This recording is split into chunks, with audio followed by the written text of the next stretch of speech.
പട്ടാമ്പിയിൽ രാത്രി വീട്ടിൽ കയറി യുവാവിനെയും 9 വയസ്സുകാരനെയും ആക്രമിച്ച കേസിൽ പ്രതികളുമായി പോലീസ് തെളിവെടുപ്പ് നടത്തി. മേലെ പട്ടാമ്പി കൊപ്പത്ത് പാറമ്മേൽ KP മുഹമ്മദ് ഹസനുൽ ഷാഹിദിനും മകനും നേരെയാണ് ആക്രമണമുണ്ടായത്.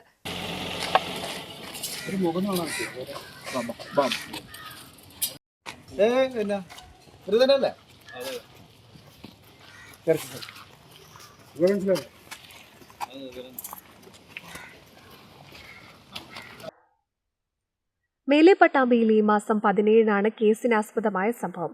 പട്ടാമ്പി കൽപ്പക സ്വദേശി കൊപ്പത്ത് പാറമ്മൽ വീട്ടിൽ ഷാഹിദിനും കുടുംബത്തിനും നേരെയാണ് അക്രമം നടന്നത്. രാത്രി വീട്ടിൽ അതിക്രമിച്ചു കയറി യുവാക്കൾ ഷാഹിദിനെ മർദ്ദിക്കുകയും ചുറ്റിക കൊണ്ട് തലക്കടിച്ചുവെന്നുമാണ് പോലീസിൽ നൽകിയ പരാതി.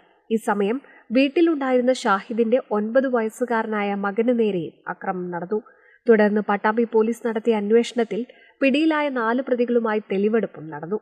പട്ടാമ്പി ആനക്കര സ്വദേശികളായ മുഹമ്മദ് നിഷാദ്, മുഹമ്മദ് അൻസിൽ, മുഹമ്മദ് അനീസ്, ഷാജഹാൻ എന്നിവരാണ് പോലീസിന്റെ പിടിയിലായത്.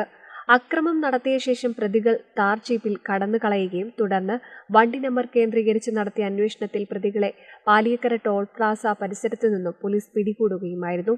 അക്രമം നടന്ന ഷാഹിദിന്റെ ക്വാർട്ടേഴ്സിലും പ്രതികൾ മർദ്ദിക്കാൻ ഉപയോഗിച്ച ചുറ്റിക ഉപേക്ഷിച്ച പട്ടാമ്പി ഭാരതപ്പുഴയിലുമാണ് തെളിവെടുപ്പ് നടത്തിയത്. മുൻപ് നടന്ന അടിപിടി കേസിൽ ബന്ധപ്പെട്ടുള്ള വൈരാഗ്യമാണ് സംഭവത്തിന് പിന്നിലെന്നാണ് പറയുന്നത്. NCV news, Thrithala.